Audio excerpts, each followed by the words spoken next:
Hello and welcome. My name is Piper Hansen, and I'm a project manager with Mid-Sound Fisheries Enhancement Group.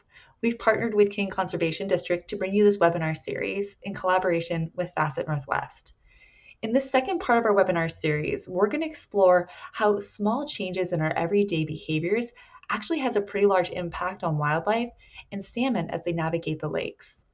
If you'd like to learn more about behavior changes that you can make to benefit wildlife, check out part one, where we discuss natural beaches, the benefits of native landscaping, and how to control introduced species such as milfoil and Himalayan blackberry.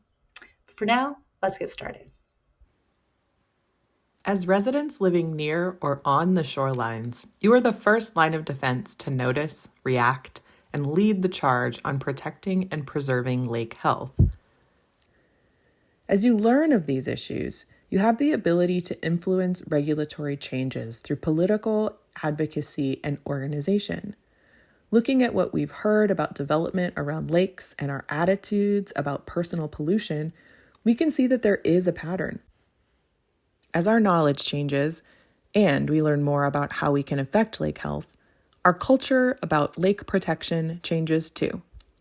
We see changes on a personal level through our actions and preferences. We see other changes follow, such as products and trends, educational campaigns and resources, and regulatory changes such as laws and ordinances. In line with this pattern is new emerging research about a pollutant we have not yet mentioned that is degrading lake health. This pollutant not only affects people, but also birds, insects, and our local salmon populations. Currently, juvenile salmon populations are dwindling at alarming rates during the lake phase of their lifespan. And researchers at the University of Washington have identified the pollutant that is aiding in these astonishing declines. This pollutant is light pollution, otherwise known as artificial light at night. And unlike other pollutants, it can be mitigated with the flip of a switch. Experiencing a truly dark sky is amazing. Many people consider stargazing a hobby or a recreational activity. However, many species and ecosystems, including our lake systems, depend on dark skies for a healthy balance. Light pollution began in the 1950s and 60s as highways spread across the nation, and with them, streetlights. In those days, stores closed at the end of the day, and there were no expectations for 24/7 convenience. But with highways and streetlights came gas stations and lit parking lots, and today, much of the world is considered light polluted. This has consequences for many species and entire ecosystems. More recently, the accessibility of LED lights has further increased the use of artificial light at night. This image here is a time lapse of light captured by satellite sensors. The light that reaches these satellites is wasted light illuminating the skies. Here in the US, more than 99% of the US population lives under light-polluted skies. And the Milky Way is hidden from nearly 80% of North Americans. There is a high likelihood you could live your whole life without ever knowing it was even possible to see the Milky Way. Losing that common human experience of viewing the humbling sight of the Milky Way is only one of the many consequences of light pollution. More and more research is pointing to light at night as the main cause of numerous ecological issues for many different species. Animals are drawn to the light. It's a phenomenon called positive phototaxis. While this instinct developed as an advantage before electricity, it now has become detrimental to populations. Light pollution comes in many forms. The problem is that much of the outdoor lighting we have is inefficient, excessively bright, poorly targeted, improperly shielded, and often unnecessary. These lights may focus on the actual objects and areas that people want illuminated. However, they may also shine up into the sky and horizon. The types of light pollution we're going to focus on include glare, sky glow, and light trespass. Glare is excessive brightness that can reduce your ability to see or temporarily blind you, like the experience of staring into someone's headlights if they turn on their high beams. Here's a quick example of how glare works to reduce visibility. You can do this experiment on your own on a dark evening by moving your palm over a light source and allowing your eyes to adjust. Too much light can decrease light's ability to function as a safety measure around your home. As you can see here, the glare is preventing you from seeing the person standing in the gate. Sky glow is the artificial brightening of the night sky due to human-created light scattering in the atmosphere. Sky glow is caused by both outdoor lighting as well as indoor lighting that escapes through windows without any covering. Sky glow can be intensified by light being reflected down by cloud cover or reflected up off of a water surface. Researchers on Lake Washington have found that sky glow is present and strong enough to be as much as twice as bright as a full moonlit night. The other type of light pollution is light trespass, where lighting shines outside of the intended target area. When we talk about shoreline light pollution, light trespass is when light shines directly into the water. Street lights and lighting from buildings close to shallow waters can penetrate through the entire water column. Light directed at the water affects wildlife behavior. The brighter the light, the stronger the impact. This image is a lighting design advertisement. While it is a beautiful image, there is a lack of awareness of issues related to artificial light at night. The lighting designer was not given a goal to reduce sky glow and to avoid direct water lighting. There are many ways to reduce artificial light at night to achieve that goal. You can minimize glare and sky glow by being mindful of bulb brightness and using only as much as you need. Today, with the availability of low-energy bulbs like LEDs, the Department of Energy recommends that you shop for bulbs by comparing lumens, which actually measures brightness, versus wattage, which measures energy use. Packaging for light bulbs now requires lumens to be listed on the label. Dark sky-friendly lighting recommends not exceeding 500 to 600 lumens per fixture. As we learn more about artificial light at night, many communities around the lake are responding with regulations to encourage lake-friendly lighting. For example, the city of Issaquah has new ordinances about dock lighting to preserve lake health. New regulations about lighting will be informed by our knowledge about how light affects the lake environment. Getting back to our lake ecosystem, we're going to focus now on the example of local salmon and recent research on how artificial light at night affects them. Salmon are keystone species. Their survival at each life stage is tied to many other ecosystems and species. This is one of the reasons salmon are studied and funded extensively in our region.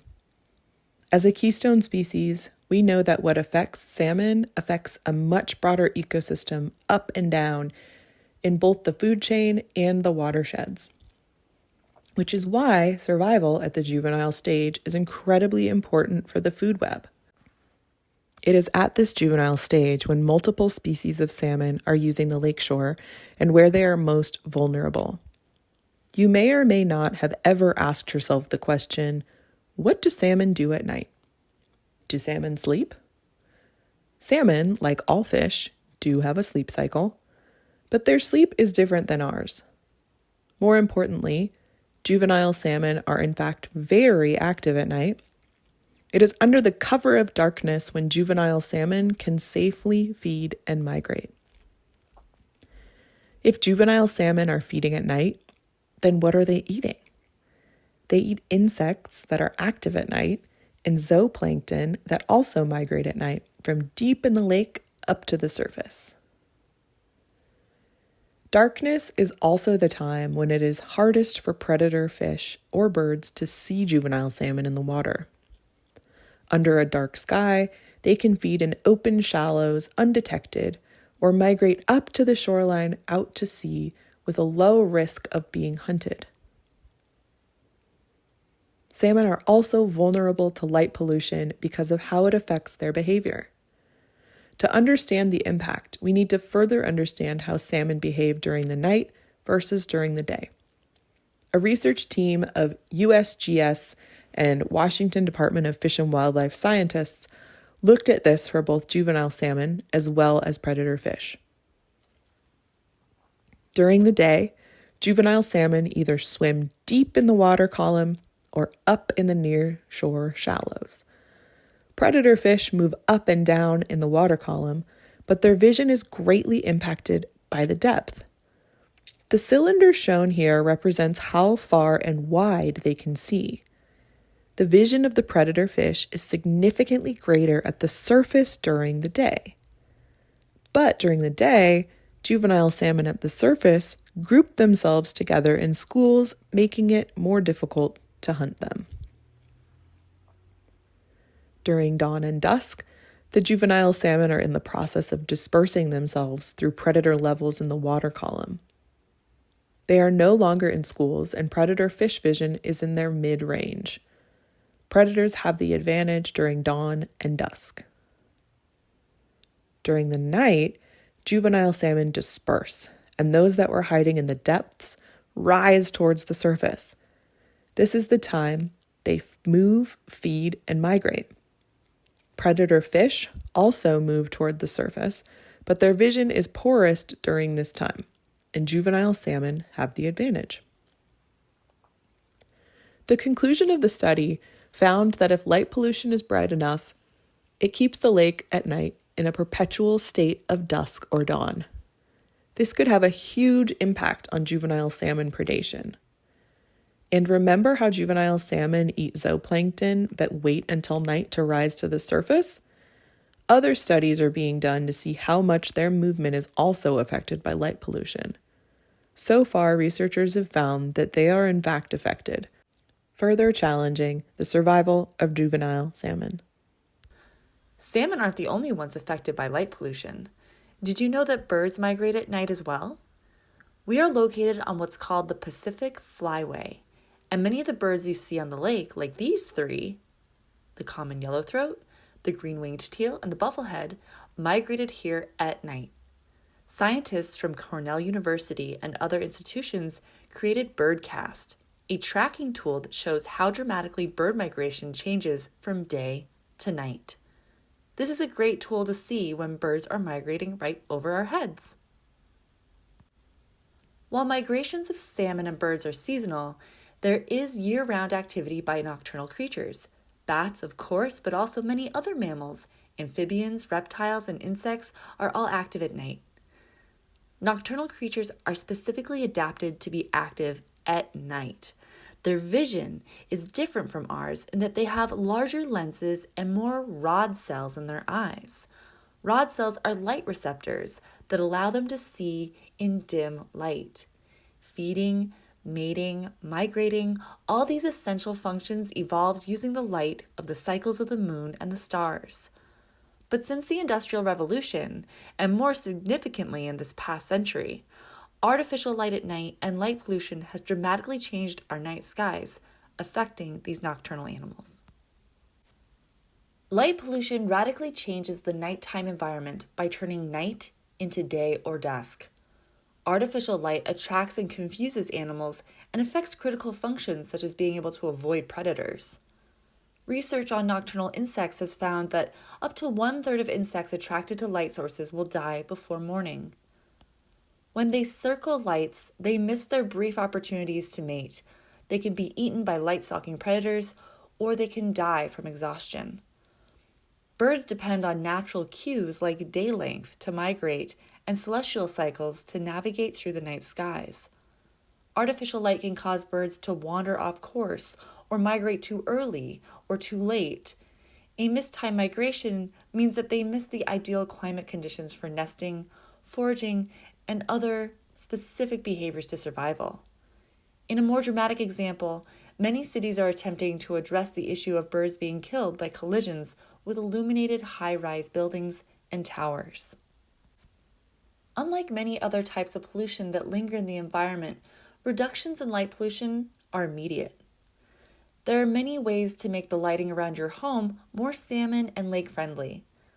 The causes of light pollution are hyper-local, so changes made by individuals and small groups can make a quick and observable difference.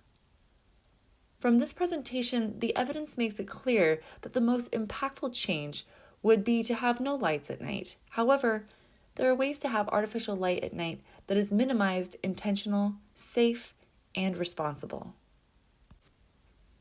This illustration shows a lakefront shoreline with potential to become more salmon-friendly and encourage starry skies. What conditions do you see that could be improved upon using some of what we talked about today? think about the topics such as glare, sky glow, and light trespass. The following 5 recommendations provide a simple approach to determining what you can do to reduce or eliminate the harmful effects of artificial light at night. The first step is an inventory. Walk around your property and ask yourself, what is the function of each light? Light is useful for safe wayfinding and to help perform specific tasks. For example, to illuminate an entryway, stairs, or an address number.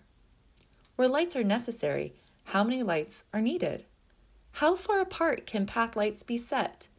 If you find lights that are not useful or necessary, remove or disable them so that they are not accidentally turned on. The before and after examples shown here demonstrate reductions in lighting, including minimizing light to only have the porch light illuminated, minimizing architectural lighting by tucking fixtures below eaves, shielding outdoor lighting, and covering all windows so that no interior light is escaping. The next step is to ask, does light fall only where it is needed? If you've determined that it's important to light your porch, is that light directed down and not up into the sky? Is it shielded? Is there glare? To address shielding, imagine looking at a light fixture at eye level. The light source or bulb should be even with or recessed within the light fixture, ensuring there is no glare. Some fixtures can be retrofitted by purchasing a shield or a low-profile bulb that will not extend below the existing shield.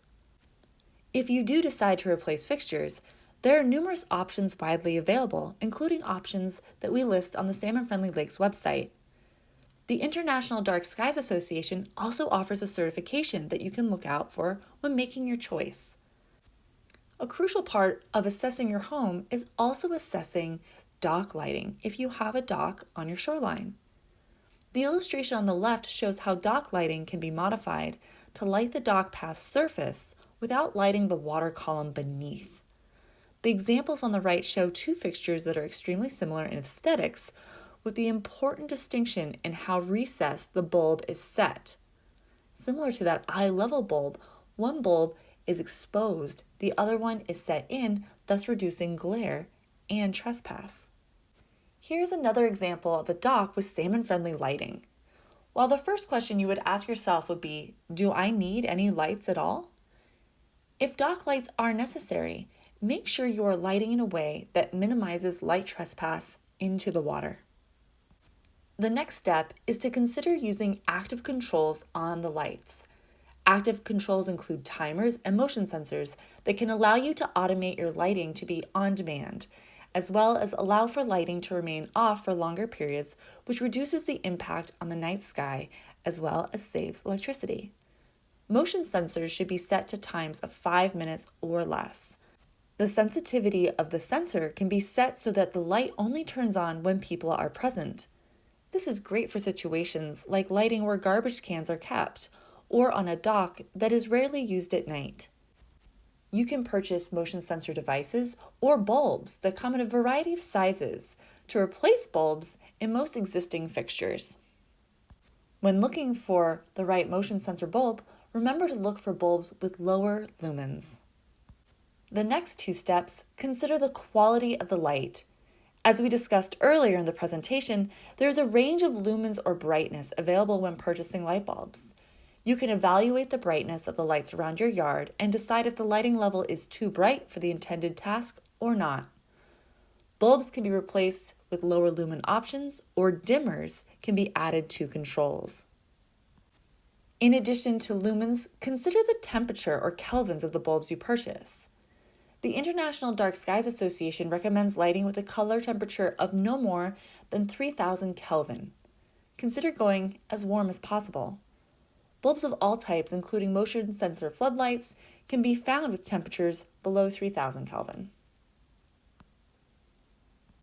So returning to our original slide, to see all the different ways that lights are shining into the environment, we now have a better understanding of direct actions we can take to minimize light glare, sky glow, and trespass. Here we see what an after condition could be with responsible outdoor lighting. Again, lights off is best for a healthy lake ecosystem and salmon, but when you need light, you have lots of options for lighting your shoreline responsibly. Like Issaquah, many lakefront communities are beginning to make regulatory changes to support and protect starry nights. As a resident of these communities, you have an impact on how these regulations are made. If you are interested in dark skies and artificial light at night, you can get in touch with your representatives to share your input and participate in the process. To get started, check out the Artificial Light at Night toolkit that we have published on the Salmon Friendly Lakes website. This is something that you can also share with your representatives. Thank you for tuning into this webinar to learn more about salmon-friendly lakes and the impacts of artificial light at night. We discovered that excessive or poorly designed lighting doesn't just wash out the stars, it disrupts natural rhythms of wildlife, including salmon and many other species. Artificial light at night can interfere with migration, feeding, and reproduction, creating ripple effects throughout entire ecosystems. The good news is light pollution is one of the most easily reversible environmental issues. By making smart choices like shielding outdoor lights, using lower lumen bulbs, and turning lights off when they're not needed, we can protect our night skies. We can improve salmon survival rates, and we can help restore balance to our environment. Do you want to take the next step? Contact your city officials and let them know that reducing light pollution matters to you. Encourage them to adopt dark sky friendly policies and support responsible lighting in our communities. Your voice matters. Together, we can create safer, healthier spaces for wildlife and for all of us.